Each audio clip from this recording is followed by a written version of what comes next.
are we? We are more than our sex organs, our body parts, our hormones. We are our beliefs, behaviors, habits. We are what we say, how we act, talk, and behave. Our cultures and beliefs and race cannot be separated from our identity.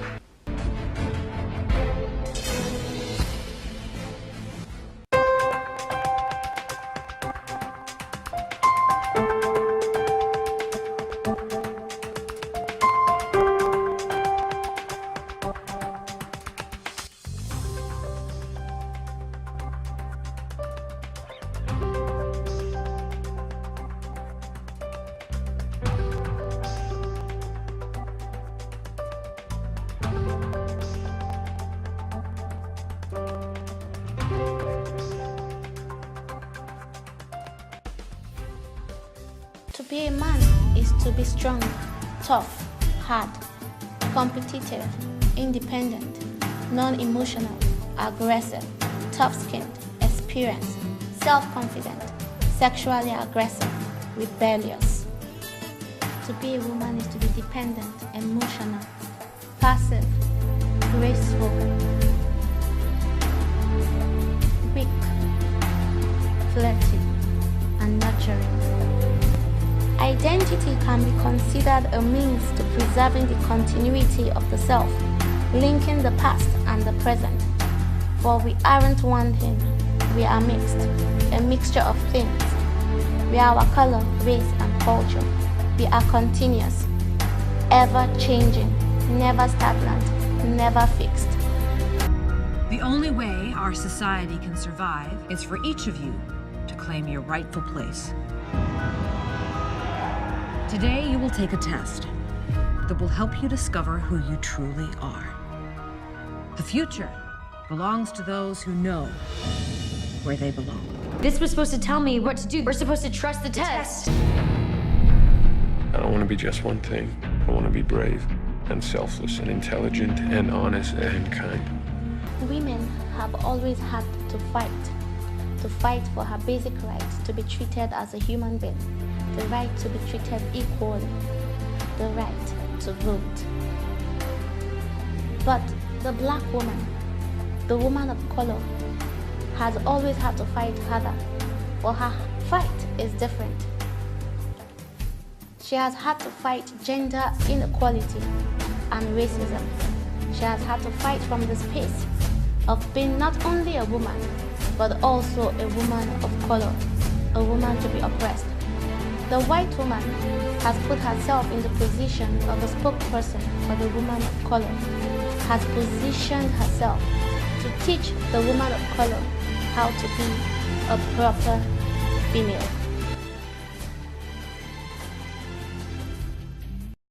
If you're going to do it, you really ought to do it properly. Media's representation of the black woman is different from that of the white woman. No matter how wild the white woman seems to be, as in the case of Lady Gaga, she is always composed. Her femaleness is still always intact. Where her body is moving, there is a controlledness attached to her body movements. She is still whole. She still maintains the image of feminine whiteness or white feminism, what it means to be female. She embodies white privilege. The right body, the right sort of movement, she's still conformed and controllable. She's still wholesome.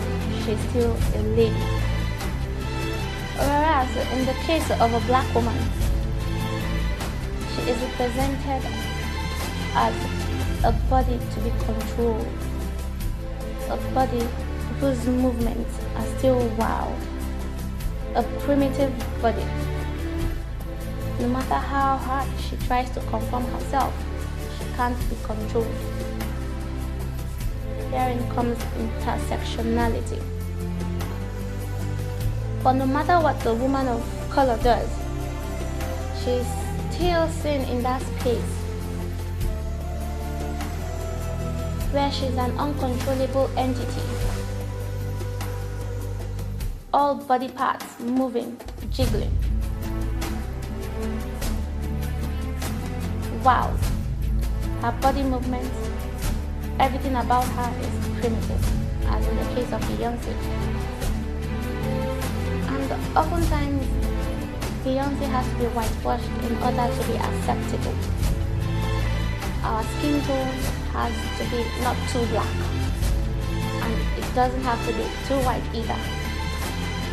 It has to be somewhere in between.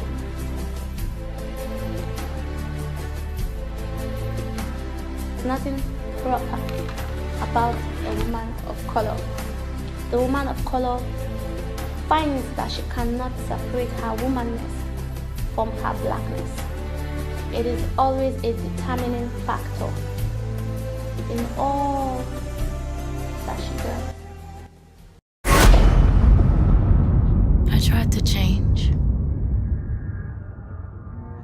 Closed my mouth more.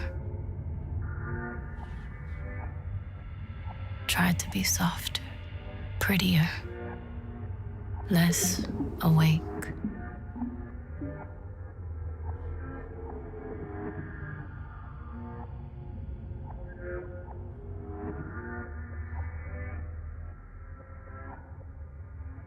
Fasted for 60 days. Wore white. Abstained from mirrors. Abstained from sex. Slowly did not speak another word. In that time, my hair I grew past my ankles. I slept on a mat on a floor. I swallowed a sword. I levitated. Went to the basement, confessed my sins and was baptized in a river. Got on my knees and said amen and said I mean. I whipped my own back and asked for dominion at your feet. I threw myself into a volcano. I drank the blood and drank the wine. I sat alone and begged and bent at the waist for God. I crossed myself and thought I saw the devil. I grew thick in skin on my feet.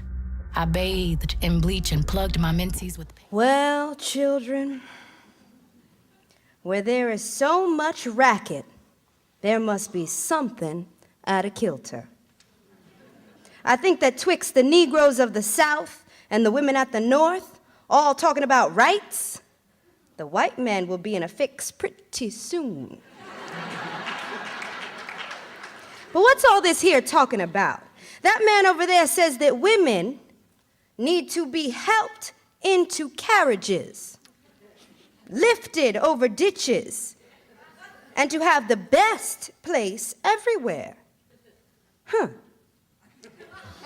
Nobody ever helps me into carriages, or over mud puddles, or gives me any best place.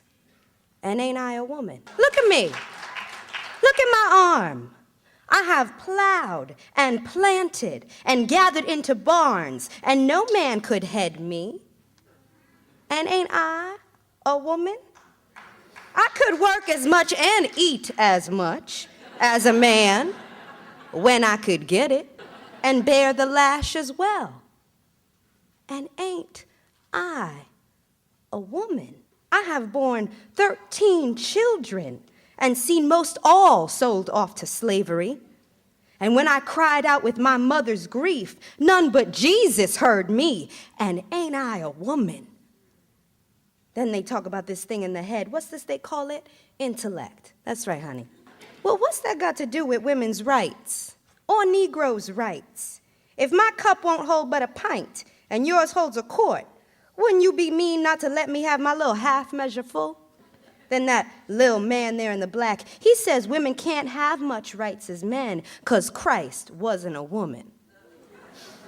Well, where did your Christ come from?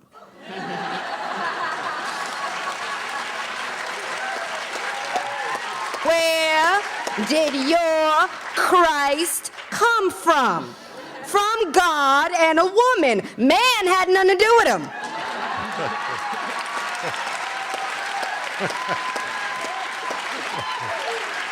If the first woman God ever made was strong enough to turn the world upside down all alone, these women together ought to be able to turn it back and get it right side up again. And now they's asking to do it. The men better let them.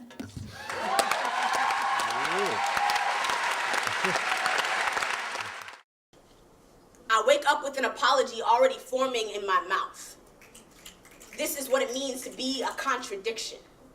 Too black to be a woman and not man enough to be black. This is what it means to occupy a vacant space. Have everyone slash each cross-stitched intersection of my identity with a straight blade. Tell me to pick one label or none at all. But ain't I a woman? When a black man tells me I'm too thick for my own good, when he follows me down the street, when I say no in 3 different octaves, ain't I a woman? When a white girl in my class calls us we, speaks of a universal need, says woman is the new black, talks picket signs like I've never marched before, talks injustice like I never met a cop before. When she hushes me, then speaks on my behalf, ain't I a woman? Ain't I a woman when the moon is full? When my mother rolls my naps in her palms, my father shouts Harambe 7 times on New Year's Day. Ain't I been writing this poem for 3 years straight? Ain't Sojourner Truth been doing the same? Ain't Bell Hooks? Ain't Intozaki Shange? Ain't this a story that never makes the news? The vacant space that fills the airwaves, the silence of unwritten eulogies. Ain't this Liberia? Ain't this Haiti? Ain't this North Philly? Didn't no white girl closed mouth smile at me today? Tell me I'm beautiful, then hack apart my body, wear my lips, ass, and hair like a costume. Didn't she sell all 13 of my children and lynch my husband? Didn't she ask me to be quiet 1 too many times? Didn't I bruise a black man's ego swole today? Ask him to stop calling my scars sacrifices, calling my suffering an inconvenience, a blemish on the black man's movement, as if MLK didn't suck milk from a black woman's tit. But ain't I a bitch? Ain't I bitter? Ain't I divisive by accident? Don't I complicate the revolution with all my grievances? Ain't I still grieving? Ain't this my middle finger? Ain't I finally done apologizing? I am not an obstacle to navigate through. I'm the reason you are breathing. The feet that trod out the path, even the light that subverted all your darkness. Am I not the pulse of every one of your revolts? Ain't I a woman?